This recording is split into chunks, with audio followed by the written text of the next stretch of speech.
So if you haven't seen the last video, what I'm doing is every day for the next 7 days, I'm editing different portraits in Lightroom using my Cinematic Moody Lightroom preset, which you can get using the first link in the description below. It is a great preset. I've worked really hard on it and I really think you're going to enjoy it. So if you like my videos, you like my channel, and you want to support me, make sure to check out that preset using the first link in the description below. Welcome or welcome back. My name is Samuel from Human Photographs. Today is day 2 of editing portraits, and we're gonna edit this one today. So this portrait is from a photo shoot that I had done during one of my street photography walks. And as you can see, it is a little bit overexposed. Now, I tend to shoot my portraits a little bit overexposed. I might change that because, I don't know, I'm trying to go for this really moody, underexposed look. So I think from now on, I'm going to expose a little less with my photos and see if I like it or not. And if it doesn't work, then I'll go back to this style. And that's all this is, right? Photography is about learning and improving.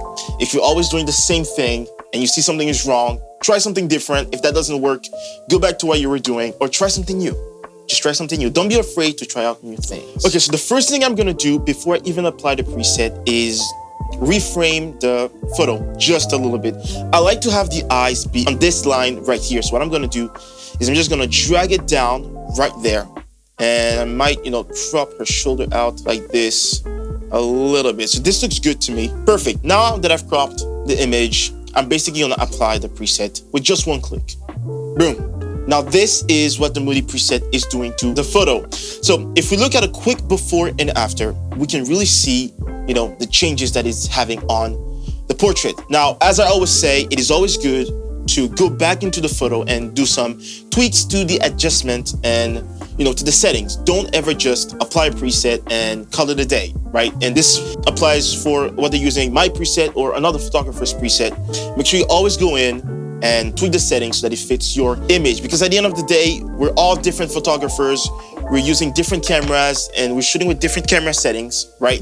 So my settings might not work exactly for yours. So that is why it is important to go into the settings and tweak them a little bit, which is what I'm gonna do here. The first thing I'm gonna start with is the white balance. Now, on the day of this shoot, the whole day I had my camera set on automatic white balance, which is a mistake of mine because I usually have it set to either cloudy or daylight. But I should have had it set on daylight, but it's okay because in Lightroom, we can just do this with a quick fix.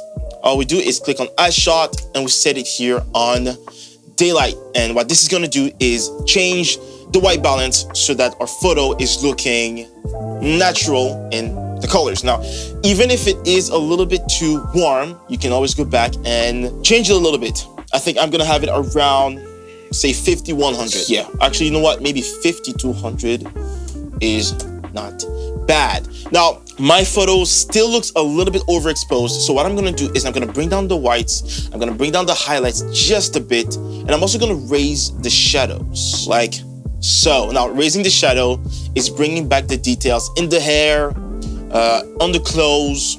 It's a look that I like to do. Now, in the preset, I have the shadow set to 0. So this means that you have the option to go back in and raise the shadows if you wish to do so, or you can just leave them at 0. And then what I'm gonna do is I'm also going to, decrease the exposure just a bit like that. If we do a quick before and after, we can see that our photo is better exposed.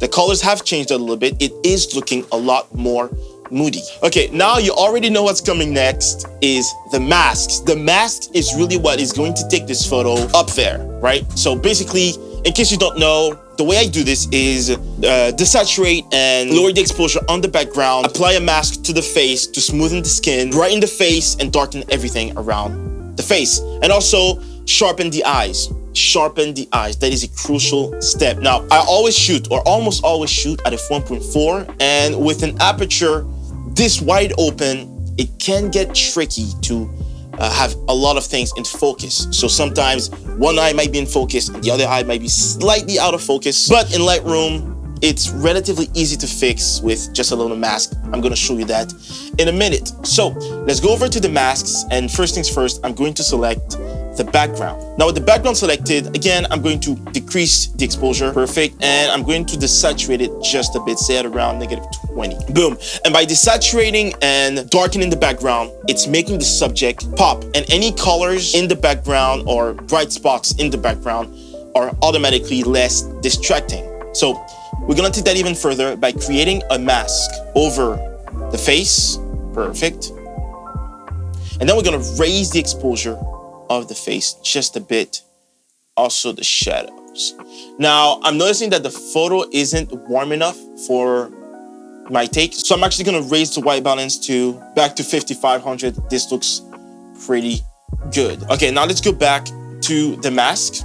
What I'm gonna do is I'm gonna click on duplicate and invert the mask. So it's gonna duplicate and invert the mask. And now I'm gonna do the exact opposite. I'm just gonna darken everything even further.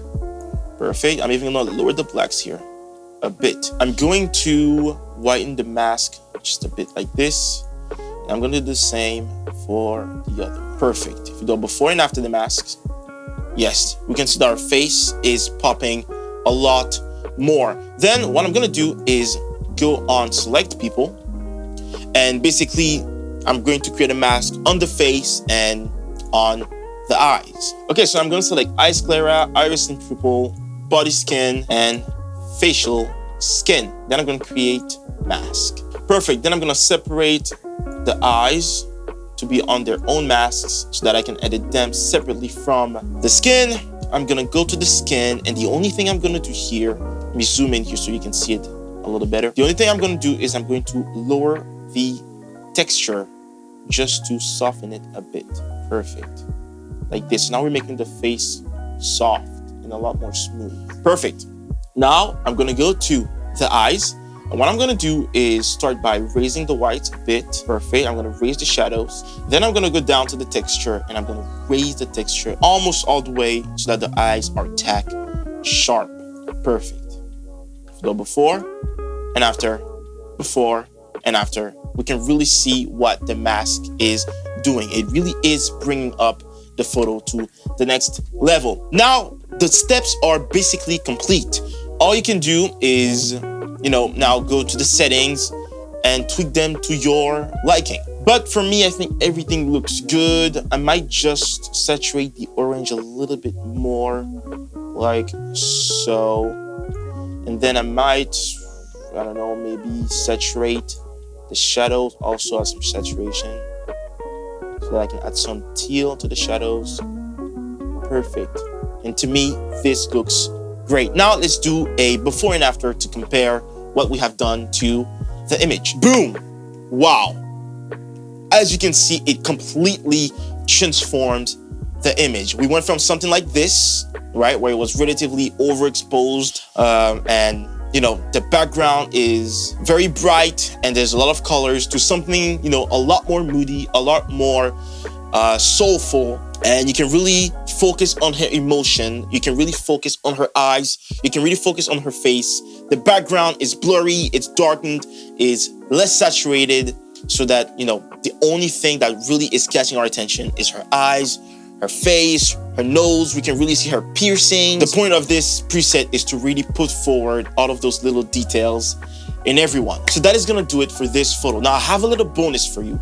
If you want to follow along with me, I will leave this photo for you down in the description where you can download it to follow along. You will need the preset, which you can get also using the first link in the description below. Again, it is a great preset. It'll really transform your photos and bring them up to this next level. So if you're ready to improve your edits and take your photos to the next level, then make sure to grab the preset using the first link in the description below. Now, this also goes along in supporting me and supporting my channel so that I can keep, teaching you guys about Lightroom, about photography, street photography, and how I edit amazing portraits. Now, if you missed day one of this daily portrait editing series, you can click here to watch it, or you can also click here to subscribe to my channel. I would greatly appreciate it. I am trying to reach 1,000 subscribers. We're really, really close. I really think we can do it. So if you subscribe to my channel, it'll be one subscriber closer to my goal. But that's gonna be it for today. Thank you so much for watching. Stay creative, keep creating. God bless you,